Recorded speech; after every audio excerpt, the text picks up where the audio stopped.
Segunda parte. Que seu filho primogênito seja sucessor, que uma dinastia unificada seja assim formada, para estabelecer a unidade em Nibiru para sempre. Em meio às ruínas se iniciou a paz. Norte e Sul por matrimônio se uniram. O trono real em uma carne combinada, uma sucessão não interrompida de realeza estabelecida. O primeiro rei depois da paz foi feito, um guerreiro do norte foi um poderoso comandante. Por sortes, veraz e justo, foi ele eleito, foram aceitos seus decretos na unidade. Para a morada dela, construiu uma esplêndida cidade, Agadi, que significa unidade, foi seu nome. Para seu reinado, um título real foi concedido, foi, o celestial foi seu significado. Com braço forte, restabeleceu a ordem nas terras, decretou leis e regulamentos. Designou governadores para cada terra, a restauração e o cultivo foi sua principal tarefa. Dele, nos anais reais, assim se registrou, unificou as terras, a paz em Nibiru restaurou. Construiu uma nova cidade, os canais reparou, proveu alimento para o povo, houve abundância nas terras. Por esposa dele, o Sul escolheu uma donzela, dotada tanto para o amor como para a luta. Tu foi seu título real, a líder que é a esposa de An, significava engenhosamente o nome dado. Deu a An 3 filhos e nenhuma filha. Ao primogênito pôs o nome de An. Que, pelo An um sólido fundamento era seu significado. Só no trono, esteve ele sentado, uma esposa a escolher foi 2 vezes proposta. Em seu reinado, as concubinas foram ao palácio, um filho não lhe nasceu. A dinastia assim iniciada se interrompeu com a morte de Anke. No fundamento, nenhum descendente seguiu. O filho médio, não o primogênito, herdeiro legal foi renomado. Desde sua juventude, um dos 3 irmãos, Rid foi chamado amorosamente por sua mãe. Que está em médio significava seu nome. Nos anais reais, Id é renomado, em realeza celestial, durante gerações, que é filho de An significou seu nome. Aconteceu a seu pai An no trono, em suma, foi o terceiro a reinar. A filha de seu irmão pequeno escolheu por esposa. Nin.id foi chamada, a dama do Ir. Ninid deu um filho a Nir, o sucessor do trono foi, o quarto da conta dos reis. Pelo nome real de An.Char.gal desejou que lhe conhecesse, príncipe de An que é o maior dos príncipes era o significado. Sua esposa, uma meio-irmã, Ki.Char.gal foi chamada igualmente. O conhecimento e a compreensão foi sua principal ambição. Estudou assiduamente os caminhos dos céus. Estudou a grande volta de Nibiru, sua longitude fixou em um char. Como um ano de Nibiru era a medida, por ele os reinados reais seriam numerados e registrados. Dividiu o char em 10 partes, desse modo declarou 2 festividades. Nas proximidades do Sol celebrou-se uma festividade do calor. Quando Nibiru fazia sua morada na distância, se decretou a festividade do frio. Substituindo a todas as festividades de antigamente de tribos e nações para unificar o povo, se estabeleceram as 2 leis de marido e mulher, de filhos e filhas, estabeleceu por decreto, proclamou os costumes das primeiras tribos para todo o país. Nas guerras, as mulheres superavam em grande número aos homens. Decretos fez, um homem tem que ter mais de uma mulher por conhecer. Por lei, uma mulher tem que ser escolhida como esposa oficial, primeira esposa tem que ser chamada. Por lei, o filho primogênito era o sucessor de seu pai. Por estas leis, não demorou para chegar a confusão, se o filho primogênito não era nascido da primeira esposa.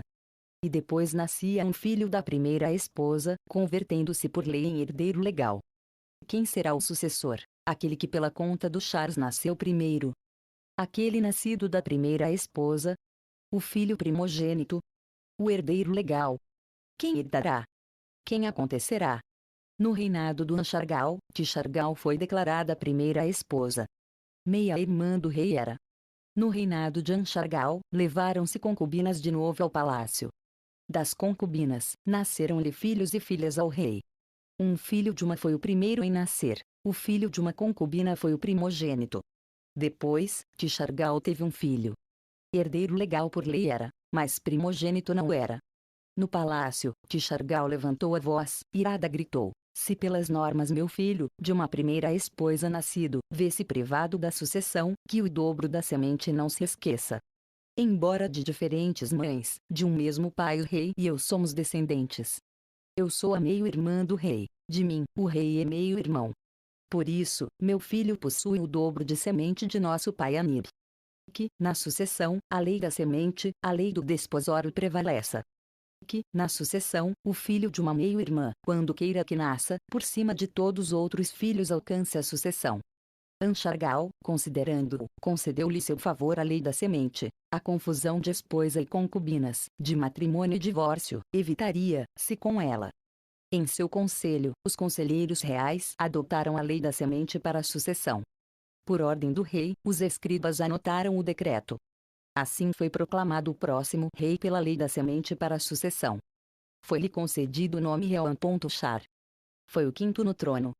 Vem agora o relato do reinado de Anshar e dos reis que lhe seguiram. Quando se trocou a lei, os outros príncipes se enfrentaram. Houve palavras, não houve rebelião. Como esposa, Anshar escolheu a uma meia-irmã. Fez a sua primeira esposa, lhe chamou com o nome de Ki.Shar. Assim foi, por esta lei, que a dinastia continuou. No reinado de Anshar, os campos reduziram suas colheitas, frutos e cereais perderam abundância. De tempos em tempos, na cercânia do sol, o calor foi crescendo em força. Nas moradas longínquas, o frio se fez mais intenso. No Agadi, a cidade do trono, o rei reuniu em assembleia aqueles de grande entendimento. A sábios eruditos, gente de grande conhecimento, lhes ordenou investigar.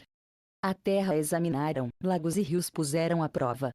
Ocorreu antes, deu alguém uma resposta. Nibiru, no passado, mais fria e mais cálida foi. Destino é isto, na volta de Nibiru enraizado. Outros de conhecimento, observando a órbita, não consideraram culpado o destino de Nibiru. Na atmosfera, fez-se uma brecha. Esse foi seu achado. Os vulcões, ferreiros da atmosfera, lançavam ao céu menos erupções. O ar de Nibiru se havia feito mais tênue, o escudo protetor tinha diminuído. No reinado de Anshar e Kishar, fizeram aparição as pragas do campo. Não as podia vencer com trabalho. O filho de ambos, Em.Shar, ascendeu depois ao trono da dinastia, era o sexto. Nobre professor do Shar significava seu nome. Com grande entendimento nasceu, dominou muitos conhecimentos com muita erudição. Procurou caminhos para dominar as aflições da órbita celeste, de Nibiru, fez muito estudo. Pesquisava 5 membros da família do Sol, planetas de deslumbrante beleza. Procurando remédios para as aflições, fez examinar suas atmosferas. A cada um lhe deu um nome, antepassados ancestrais honrou. Considerou-os como casais celestes Ayantu, os planetas gêmeos, chamou os 2 primeiros que foram encontrados. Além da órbita de Nibiru, estavam Anshar e Kishar, por seu tamanho os maiores. Como um mensageiro, Gaga entre os outros corria, às vezes o primeiro em encontrar Nibiru. 5 em total eram os que recebiam a Nibiru no céu, enquanto circundava o Sol. Mais à frente, como uma fronteira, o bracelete esculpido circundava o Sol, como um guardião da região proibida do céu, com escombros protegia. Outros filhos do Sol, 4 em número, defendiam da intrusão do bracelete. As atmosferas dos 5 primeiros ficaram a estudar em Shar. Em sua volta repetida examinaram-se atentamente os 5. Que atmosferas possuíam, examinaram-se intensamente por observação e com carros celestiais. Os achados foram surpreendentes, os descobrimentos confusos. De volta em volta, a atmosfera de Nibiru mais brechas sofria. Nos conselhos dos eruditos, os remédios se debatiam com avidez. Consideraram-se formas de enfaixar a ferida urgentemente. Tentou-se um novo escudo que envolvesse o planeta. Tudo o que se lançou para cima, caiu de volta ao chão. Nos conselhos dos eruditos, estudaram-se as erupções dos vulcões. A atmosfera criou-se pelas erupções vulcânicas. Sua ferida tinha tido lugar pela diminuição de erupções. Que com invenções se potencializem novas erupções, que os vulcões cuspam de novo. Estava dizendo um grupo de sábios. Como alcançar a façanha, com que ferramentas conseguir mais erupções, ninguém podia dar conta ao rei. No reinado do Inchar, fez-se maior a brecha nos céus. As chuvas se negavam, os ventos sopravam mais forte, os mananciais das profundidades não emergiam. Nas terras, havia uma maldição, os peitos das mães se secaram. No palácio, havia aflição, havia uma maldição ali dentro. Como primeira esposa, Enchar desposou a uma meio-irmã, seguindo-se a lei da semente. Nin.Char foi chamada dos Char-Sadama. Um filho não teve. Por uma concubina, ao Inchar nasceu um filho. Foi o filho primogênito. Pelo Ninchar, primeira esposa e meio-irmã, não chegou um filho. Pela lei de sucessão, o filho da concubina subiu ao trono. Foi o sétimo em reinar. Du.Ru foi seu nome real. No lugar de morada forjado era seu significado. De fato, foi concebido na casa das concubinas, não no palácio. Como esposa a uma donzela amada desde sua juventude, escolheu Duru. Por amor, não por semente, selecionou uma primeira esposa. Da.Ru foi seu nome real. Aqui está a meu lado era o significado. Na corte real a confusão corria desenfreada. Os filhos não eram herdeiros, as algemas não eram meio-irmãs. Na terra ia crescendo o sofrimento. Os campos esqueceram sua abundância, e entre o povo diminuiu a fertilidade.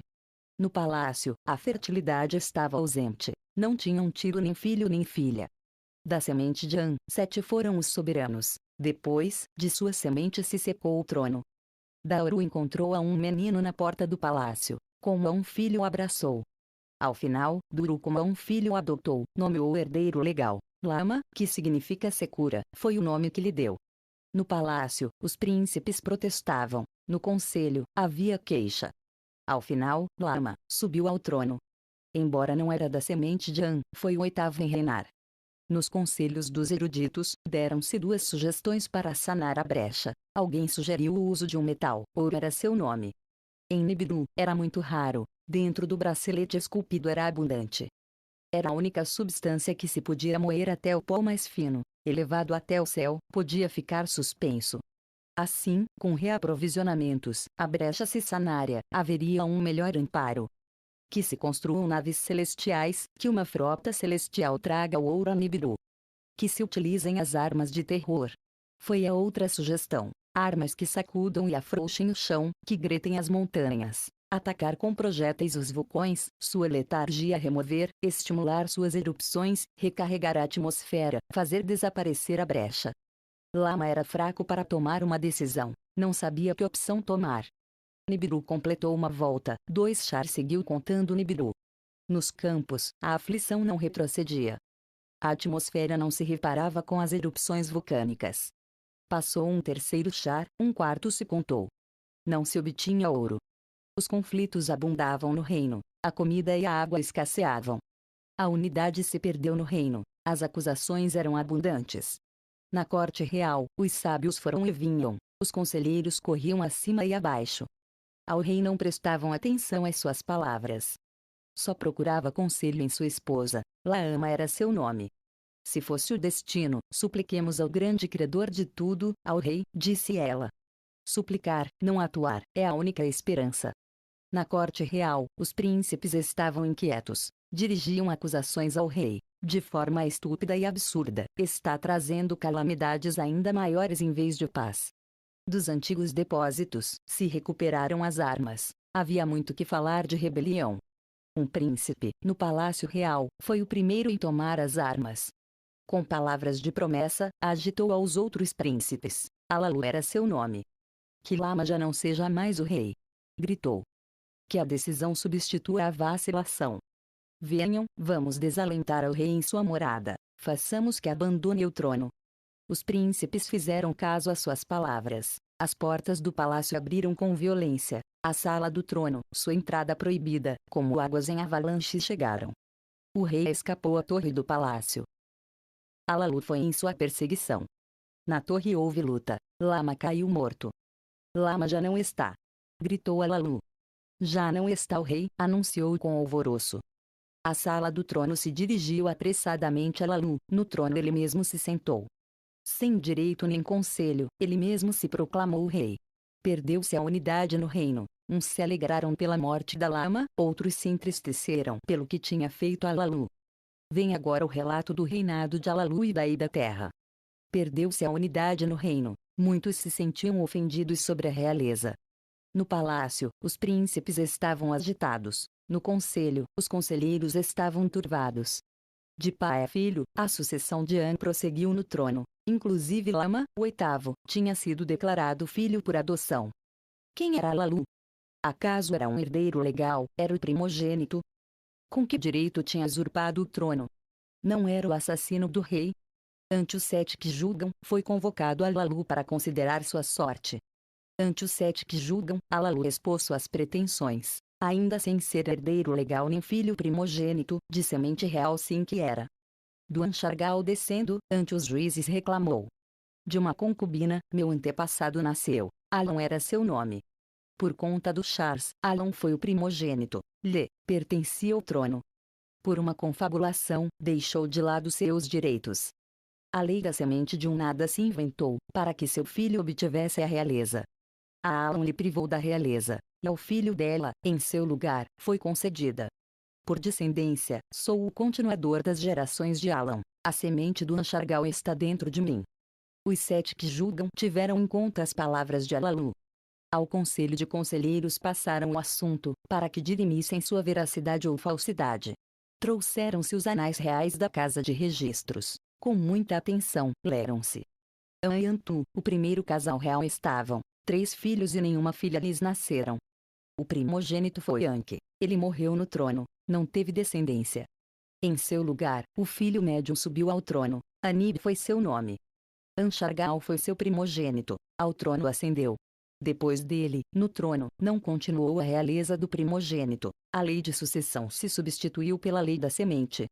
O filho de uma concubina era o primogênito, pela lei da semente, lhe privava da realeza. Assim lhe concedeu a realeza ao filho de Quixargal, sendo a razão ser meio, irmã do rei. Do filho da concubina, do primogênito, os anais não faziam menção. Dele sou descendente. Gritou Alalu aos conselheiros. Pela lei de sucessão, pertencia à realeza. Pela lei de sucessão, a realeza tem agora direito. Com vacilações, os conselheiros do Alalu exigiram um juramento de verdade. Alalu prestou o juramento, como o rei lhe considerou o conselho. Convocaram aos anciões, convocaram aos príncipes, ante eles, pronunciaram a decisão. De entre os príncipes, um jovem príncipe se adiantou, queria dizer algo a respeito da realeza. Deveria-se reconsiderar a sucessão, disse a Assembleia. Embora nem primogênito, nem filho da rainha, de pura semente descendo, a essência do An se preservou em mim, sem diluir-se em concubina. Os conselheiros escutaram suas palavras com surpresa. Ao jovem príncipe lhe disseram que se aproximasse. Perguntaram-lhe seu nome. É Ano, por meu antepassado An foi assim renomado. Perguntaram-lhe por suas gerações. Dos 3 filhos do An, recordou-lhes. An que foi o primogênito, sem filho nem filha morreu. Anib foi o médio, no lugar do An que subiu ao trono. Anib tomou por casamento a filha de seu irmão menor. A partir deles, registra-se nos anais a sucessão. Quem foi o irmão pequeno, filho do An e do Antu, da semente mais pura? Os conselheiros, admirados, olhavam-se entre si. Enuru era seu nome. Anunciou-lhes Ano. Ele foi meu grande antepassado. Sua esposa, Ninuru, era uma meio-irmã. O filho dela foi o primogênito. Enamar foi seu nome. A esposa deste era uma meio-irmã. Pelas leis de semente e sucessão, um filho lhe deu. De descendentes puros continuaram as gerações, por lei e por semente perfeitas. Ano, por nosso antepassado An, puseram-me meus pais. Do trono se nos apartou. Da semente pura do An não nos apartou. Que Ano seja rei. Gritaram muitos conselheiros. Que se destitua ao Alalu. Outros aconselharam cautela. Evitemos conflitos, que prevaleça a unidade. Chamaram Alalu, para lhe contar o que foi descoberto. Ao príncipe Ano, Alalu lhe ofereceu seu braço em abraço. Ao Ano disse assim: embora de diferente descendência, de um único antepassado descendemos ambos. Vivamos em paz, juntos devolveremos a abundância a Nibiru. Me deixe conservar o trono, conserva você a sucessão. Ao conselho dirigiu estas palavras: que Ano seja príncipe coroado, que ele seja meu sucessor. Que seu filho se case com minha filha, que unifique-se a sucessão. Ano fez uma reverência ante o conselho, ante a assembleia declarou assim: de Alalu, o copeiro serei, seu sucessor à espera, meu filho a sua filha escolherá como noiva. Essa foi a decisão do conselho, inscreveu-se nos anais reais. Desta maneira, Alalu seguiu sentado no trono. Ele convocou aos sábios, a eruditos e comandantes consultou, para decidir, obteve muitos conhecimentos. Que se construam naves celestiais, decidiu, para procurar ouro no bracelete esculpido, decidiu. Os braceletes esculpidos destruíram as naves, nenhuma delas voltou. Que as armas de terror abram as vísceras de Nibiru, que os vulcões voltem para a erupção. Ordenou então. Armaram-se carros celestes com as armas de terror, com projéteis de terror golpearam aos vulcões dos céus. As montanhas se balançaram, os vales se estremeceram, enquanto grandes resplendores estalavam com estrondo. Havia muito alvoroço no reino, havia expectativas de abundância. No palácio, Anu era o copeiro do Alalu. Ele se prostraria aos pés do Alalu, poria-lhe a taça na mão. Alalu era o rei, a Anu tratava como a um servo. No reino, o alvoroço se apagou, as chuvas se negavam a cair, os ventos sopravam com mais força. As erupções dos vulcões não aumentavam, não sanava a brecha na atmosfera. Nibiru seguia percorrendo suas voltas nos céus. De volta em volta, o calor e o frio se faziam mais difíceis de suportar. O povo de Nibiru deixou de venerar a seu rei. Em vez de alívio, havia trazido miséria. Alalu seguia sentado no trono. O forte sábio Anu, o primeiro entre os príncipes, estava de pé ante ele. Prostraria-se ante os pés do Alalu, poria-lhe a taça na mão. Durante 9 períodos contados, Alalu foi rei em Nibiru. No 9º Char, Anu apresentou batalha a Alalu. Desafiou Alalu a um combate mão a mão, com os corpos nus. Que o vencedor seja rei, disse Anu. Lutaram entre si na praça pública. As ombreiras das portas tremeram e as paredes se remexeram. Alalu fincou o joelho, caiu sobre seu peito. Alalu foi derrotado em combate. Por aclamação, Anu foi proclamado rei. Anu foi escoltado até o palácio. Alalu ao palácio não voltou. De entre as massas, sigilosamente escapou. Tinha medo de morrer como lama. Sem que o reconhecessem, foi apressadamente até o lugar dos carros celestiais. Alalu subiu a um carro armado de projéteis. Fechou a portinhola atrás dele. Entrou na câmara da parte dianteira. Ocupou o assento do comandante. Acendeu a luz, a câmara se encheu com uma aura azulada. Levantou as pedras de fogo. O zumbido destas, como a música, era cativante.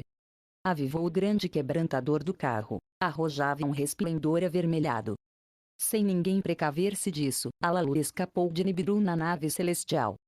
Para a gelada terra pôs rumo a Alalu. Por um segredo do princípio, escolheu seu destino.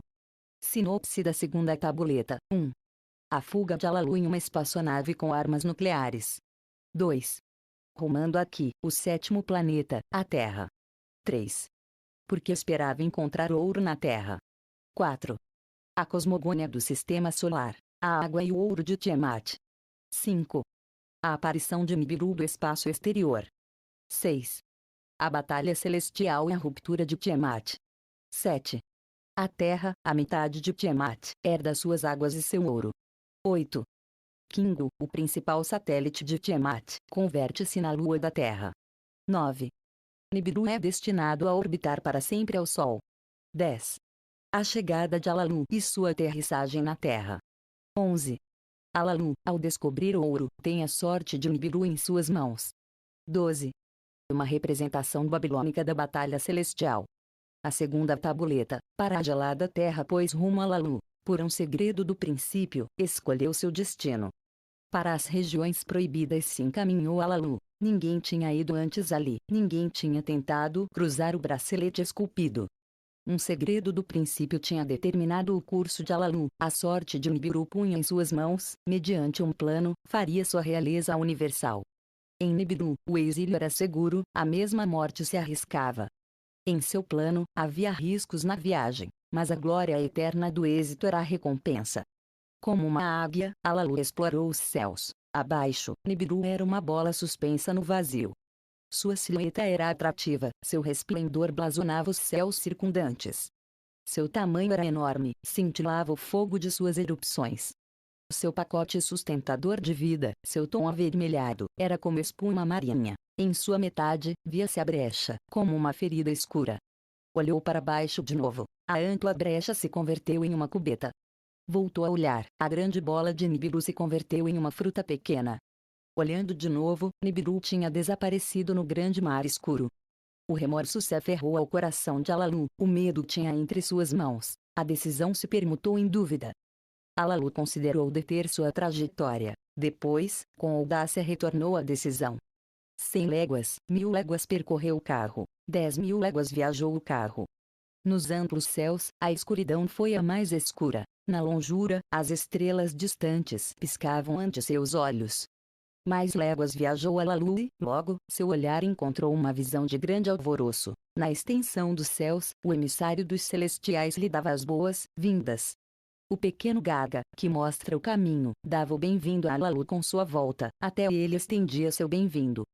Perambulando esvaído, estava destinado a viajar antes e depois do celestial Antu, com o rosto para diante, com o rosto para trás, com 2 rostos estava dotado. Sua aparição, ao ser o primeiro em receber a Lalu, considerou este como um bom augúrio. Pelos deuses celestiais é bem-vindo. Assim o entendeu. Em seu carro, a Lalu seguiu o atalho de Gaga. Até o segundo deus dos céus se dirigia.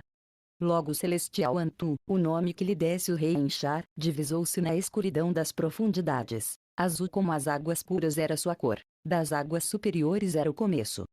Alalu ficou encantado com a beleza da visão. A certa distância continuou seu percurso.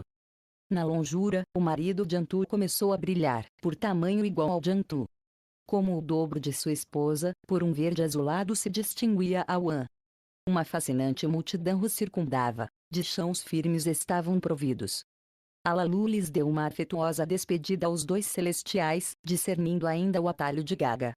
Estava mostrando o atalho para seu antigo senhor, do qual uma vez foi conselheiro. Para o Anchar, o primeiro dos príncipes dos céus, dirigia-se o percurso. Acelerando o carro, Alalu pôde vencer a insidiosa atração do Anchar. Com anéis brilhantes de fascinantes cores enfeitiçava o carro. Alalu dirigiu rapidamente o olhar a um lado, e desviou com força o que mostra o caminho. Então, ante ele apareceu uma visão ainda mais temível. Nos céus longínquos, a estrela brilhante da família chegou a ver. Uma visão mais atemorizadora seguiu a revelação. Um monstro gigante, movendo-se em seu destino, arrojou uma sombra sobre o sol. Tishar se tragou a seu criador. Pavoroso foi o acontecimento. Um mau augúrio, pensou de fato Alalu.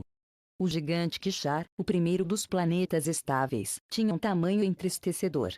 Tormentas de redemoinhos obscureciam seu rosto, e moviam manchas de cores daqui para lá. Uma hoste inumerável, uns rápidos, outros lentos, circundavam ao Deus celestial. Dificultosos eram seus caminhos, adiante e atrás se agitavam. O mesmo Kishar lançou um feitiço, estava arrojando relâmpagos divinos.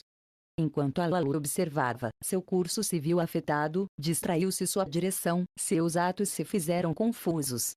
Depois, o obscurecimento da profundidade começou a passar. Tishar em seu destino prosseguiu sua volta. Movendo-se lentamente, levantou seu véu sobre o sol radiante. Aquele do princípio chegou a ver-se plenamente.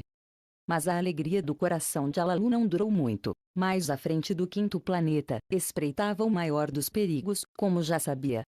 O bracelete esculpido dominava mais adiante, era de esperar a destruição.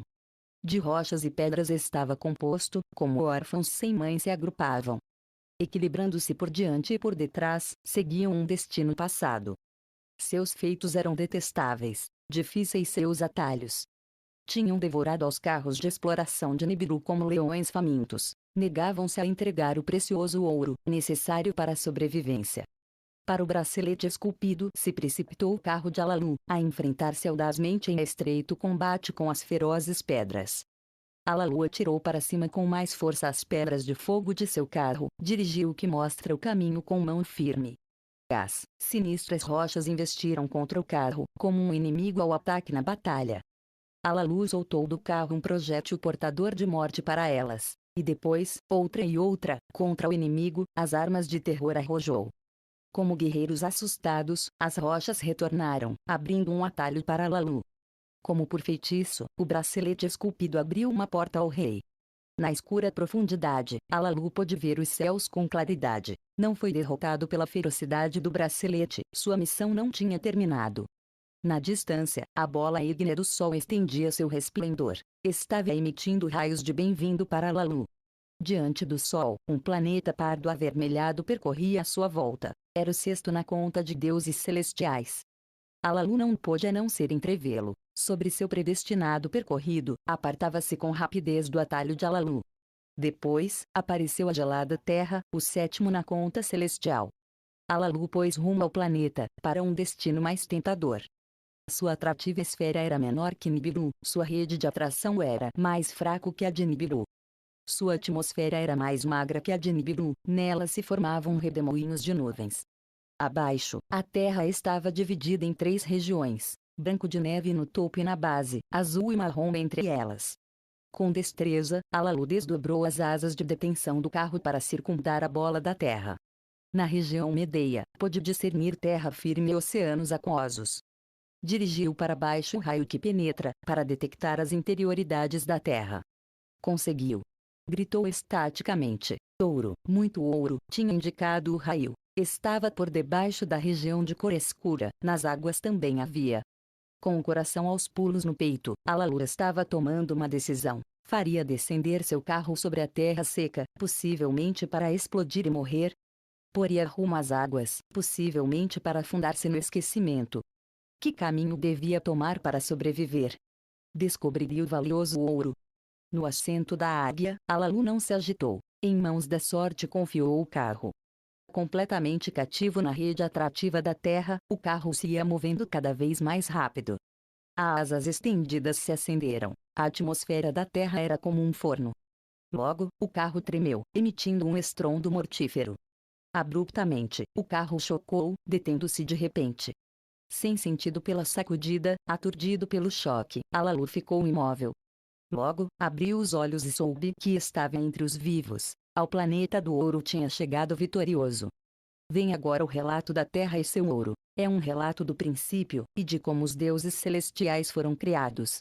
No princípio, quando no acima os deuses dos céus não tinham sido chamados a ser, e no que de abaixo, o chão firme ainda não tinha sido renomado, só no vazio existia Apsu, seu engendrador primitivo. Nas alturas do acima, os deuses celestiais ainda não tinham sido criados. Nas águas do abaixo, os deuses celestiais ainda não tinham aparecido. Acima e abaixo, os deuses ainda não tinham sido formados, os destinos ainda não se tinham decretado. Nenhum cano se formou ainda, nem terra pantanosa tinha aparecido. Apsu, sozinho, reinava no vazio. Depois, mediante os ventos do Apsu, as águas primitivas se mesclaram. Um água e divino conjuro lançou Apsu sobre as águas. Sobre a profundidade do vazio, ele verteu um profundo sonho. Tiamat, a mãe de tudo, forjou como esposa para si mesmo. Uma mãe celestial, era certamente uma beleza aquosa. Junto a ele, Apsu trouxe depois ao pequeno Mumu, como mensageiro seu o nomeou, para fazer um presente a Tiamat. Um presente resplandecente concedeu Apsu a sua esposa, um radiante metal, o imperecível ouro, para que só ela o possuísse. Depois foi quando os dois mesclaram suas águas, para que saíssem entre eles os filhos divinos. Varão e fêmea foram criados os celestiais, Lama e Laamo por nomes lhes deram. No abaixo, Apsu e Tiamat lhes fizeram uma morada. Antes que tivessem crescido em idade e em estatura, em que as águas do acima, Anshar e Kishar foram formados, ultrapassando a seus irmãos em tamanho. Os dois foram forjados como casal celestial. Um filho, nos céus distantes foi seu herdeiro. Depois, Antu, para ser sua esposa, foi criada como igual de An. A morada de ambos se fez como fronteira das águas superiores. Assim foram criadas 3 casais celestes, abaixo e acima, nas profundidades. Por seus nomes chamou-lhes, eles formaram a família do Apsu com Mumu e Tiamat.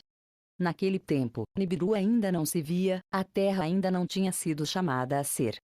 Estavam mescladas as águas celestes, ainda não estavam separadas por um bracelete esculpido. Naquele tempo, as voltas ainda não estavam de tudo desenhadas. Os destinos dos deuses ainda não estavam firmemente decretados. Os parentes celestiais se agrupavam. Erráticos eram seus caminhos. Para o Apsu, seus caminhos eram certamente detestáveis. Tiamat, sem poder descansar, sentia-se ofendida e enfurecida. Uma multidão formou para que partissem a seu lado, uma multidão rugiente e terrível criou contra os filhos do Apsu. Em total, 11 desta espécie criou. Ela fez ao primogênito, Kingu, chefe entre eles. Quando os deuses celestiais ouviram isto, em conselho se reuniram. Elevou ao Kingu, deu-lhe mando até o grau do An. Disseram-se entre si. Uma tabuleta do destino em seu peito pôs, para que se procure sua própria volta, instruiu a seu vastago Kingu para combater contra os deuses. Quem resistirá a Tiamat? Os deuses se perguntaram entre si. Nenhum em suas voltas se adiantou, nenhum levaria uma arma para a batalha. Naquele tempo, no coração do profundo foi engendrado um deus, nasceu em uma câmara de sortes, um lugar dos destinos. Um hado criador o forjou, era filho de seu próprio sol. Do profundo, onde foi engendrado, o deus se separou de sua família em um arrebatamento. Com ele levava um presente de seu criador, a semente de vida. Pôs rumo para o vazio, um novo destino estava procurando. A primeira em espionar ao celestial errante foi a sempre Etentantu. Sua figura era atrativa, resplandecia radiante, senhoriais era seu andar, extremamente grande era seu curso. De todos os deuses era mais elevado, sua volta ultrapassava as de outros. A primeira em vislumbrar, Lu foi Antu, de cujo peito nenhum filho tinha mamado. Vem, sem meu filho. Chamou-lhe. Deixa que seja sua mãe. Lhe arrojou sua rede e lhe deu as boas-vindas, fez seu rumo adequado para o propósito. Suas palavras encheram de orgulho o coração do recém-chegado, aquela que o criara o fez altivo. Sua cabeça até o dobro de seu tamanho cresceu, 4 membros a seus lados brotaram. Moveu seus lábios em reconhecimento, um fogo divino fulgurou entre eles. Virou seu rumo para Antu, e não demorou para mostrar seu rosto a An. Quando a viu, meu filho. Exaltado gritou. Para a liderança te confiará. Junto a ti, uma hoste serão seus servos.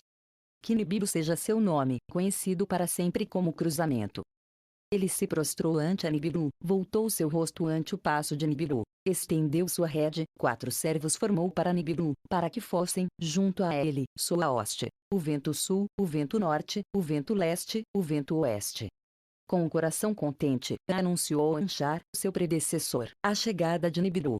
Para ouvir isto, Anshar enviou a Gaga, que estava a seu lado, como emissário.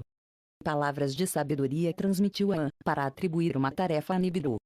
Encarregou a Gaga que pusesse voz ao que havia em seu coração, ao An lhe dizer assim: Tiamat, a que nos engendrou, agora nos detesta, pôs em pé uma hoste de guerra, está enfurecida e índice de ira.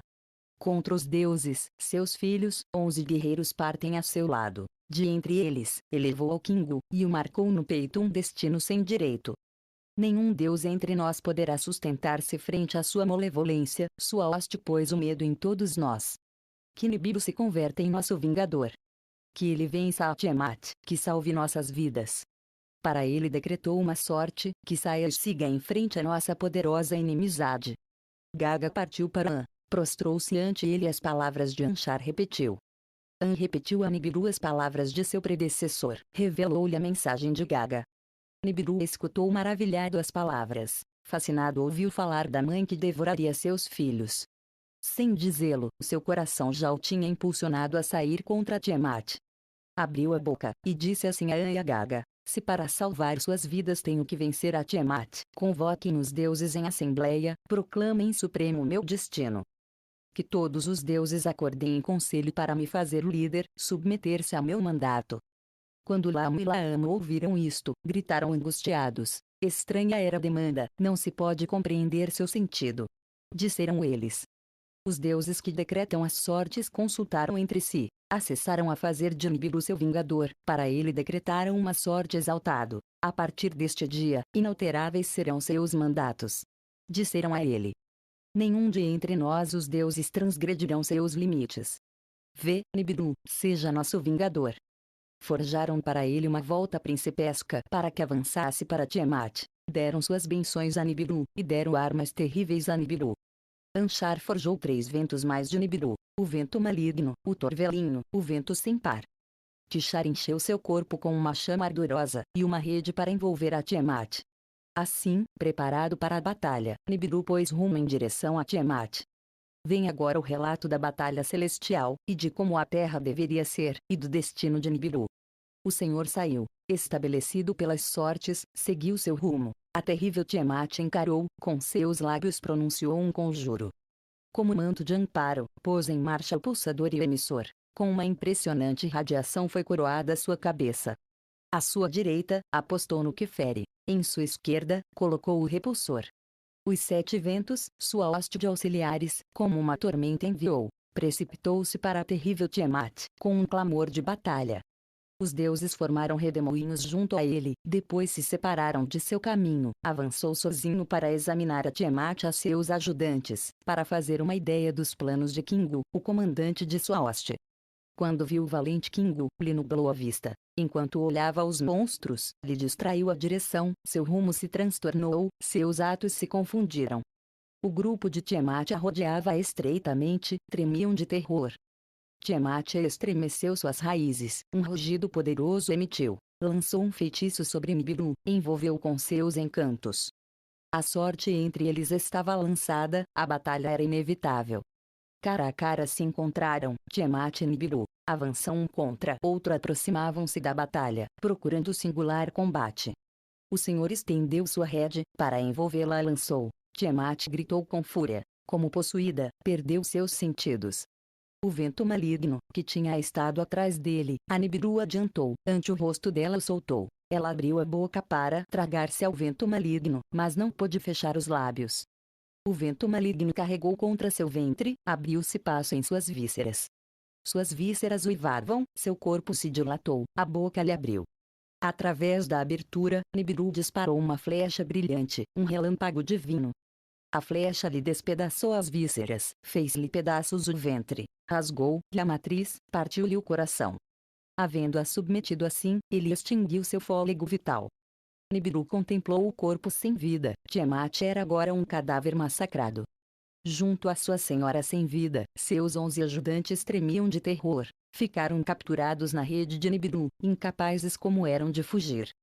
Kingu, a quem Tiamat fazia chefe de sua hoste, estava entre eles. O senhor lhe pôs grilhões, e a sua senhora sem vida o encadeou. Arrebatou a Kingu as tabuletas dos destinos, que sem nenhum direito lhe tinham dado, estampou-lhe seu próprio selo, sujeitou o destino a seu próprio peito. Ao resto do grupo de Tiamat os atou como cativos, em sua própria volta os apanhou. Pô-los sob seu pé, cortou-os em pedaços. Atou-os a todos à sua volta, fez-lhes girar ao redor, com o rumo investido. Depois, Nibiru partiu do lugar da batalha, anunciou a vitória aos deuses que lhe tinham renomado. Deu a volta ao redor do Apsu, para que Sharianshar viajou. Gaga saiu a lhe receber, e como arauto para outros viajou depois além de Antu, Nibiru se encaminhou para a morada no profundo. Sobre a sorte de inerte Tiamat e do Kingu refletiu depois, a Tiamat, a que tinha submetido, o senhor Nibiru voltou mais tarde. Encaminhou-se para ela, deteve-se para ver seu corpo sem vida, esteve planejando em seu coração dividir habilmente o monstro. Depois, como um mexilhão, em duas partes a dividiu, separou o tronco das partes inferiores. Separou os canais internos dela, maravilhado contemplou suas veias douradas. Pisando em sua parte posterior, o senhor cortou completamente a parte superior. O vento norte, seu ajudante, a seu lado chamou, que se levasse a cabeça cerceada, ordenou-lhe ao vento, que a pusesse no vazio. O vento de Nibiru se abateu, pois, sobre Tiamat, varrendo suas chorreantes água. Nibiru disparou um raio, ao vento norte lhe deu um sinal. Em um resplendor, a parte superior de Tiamat foi levada a uma região desconhecida. Com ela, também foi exilado o encadeado Kingu, para que fora companheiro da parte seccionada. Depois, Nibiru refletiu sobre a sorte da parte posterior. Queria que fosse um troféu imperecível da batalha, um aviso constante nos céus, que assinalasse o lugar da batalha. Com sua massa, golpeou a parte posterior até fazê-la partes pequenas, depois os enlaçou em uma banda até formar um bracelete esculpido, entrelaçando-os, situou-os como guardiões, um firmamento para dividir as águas das águas. As águas superiores por cima do firmamento das águas inferiores separou, assim forjou Nibiru suas hábeis obras. Depois, o senhor cruzou os céus para inspecionar as regiões. Da zona do Apsu até a morada de Gaga mediu as dimensões. Deteve-se e vacilou. Depois, retornou lentamente ao firmamento, ao lugar da batalha. Passando de novo pela região do Apsu, na desaparecida esposa do sol, pensou com remorso. Contemplou a metade ferida de Tiamat, prestou atenção à parte superior. As águas de vida, generosas nela, das feridas seguiam emanando, suas veias douradas refletiam os raios do Apsu. Da semente da vida, do legado do Criador, lembrou-se então Nibiru. Quando pôs seu pé sobre Tiamat, quando a partiu em pedaços, sem dúvida repartiu a semente dela. Nibiru se dirigiu ao Apsu, lhe dizendo assim: com seus quentes raios, dá saúde às feridas. Que a parte rota, nova vida lhe seja dada, que seja em sua família como uma filha, que as águas em um lugar se reúnam, que apareça terra firme. Por terra firme que seja chamada, que será seu nome a partir de agora. Apsu fez caso às palavras de Nibiru, que a terra se una à minha família, que, terra firme do abaixo, que terra seja, seu nome a partir de agora. Que, com seu giro, haja dia e haja noite, nos dias, proverei-a com meus raios curadores. Que Kingu seja uma criatura da noite, designarei-o para que brilhe na noite companheira da terra, para sempre lua será. Nibiru escutou satisfeito as palavras do Apsu. Nibiru cruzou os céus e inspecionou as regiões, aos deuses que lhe tinham elevado concedeu posições permanentes, destinou suas voltas para que nenhum transgredisse a de outros nem ficasse curto. Fortaleceu as eclusas celestes, pôs portas em ambos os lados. Uma morada remota escolheu para si, além de Gaga estavam suas dimensões.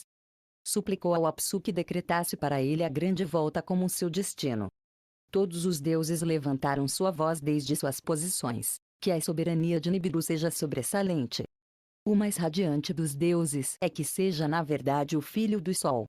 Desde sua região, Apsu deu sua bênção. Nibiru manterá o cruzamento de céu e terra. Cruzamento será seu nome. Os deuses não cruzarão nem acima nem abaixo. Ele manterá a posição central, será o pastor dos deuses. Inchar será sua volta. Esse será seu destino para sempre. Vem agora o relato de como começaram os tempos de antigamente, e da era que, nos anais, foi conhecida pelo nome de Era Dourada, e como foram as missões de Nibiru à Terra para obter ouro. A fuga de Alalu desde Nibiru foi seu começo. Alalu estava dotado de grande entendimento, muitos conhecimentos tinha adquirido em sua aprendizagem. De seu antecessor Anshargal, dos céus e das voltas tinha acumulado muitos conhecimentos. Através do Inchar, seus conhecimentos aumentaram grandemente. De tudo isso aprendeu muito Alalu. Com os sábios discutia, a eruditos e comandantes consultava. Assim se determinaram os conhecimentos do princípio, assim possuiu Alalu estes conhecimentos. O ouro no bracelete esculpido era a confirmação, o ouro no bracelete esculpido era o indício de ouro na parte superior de Tiamat.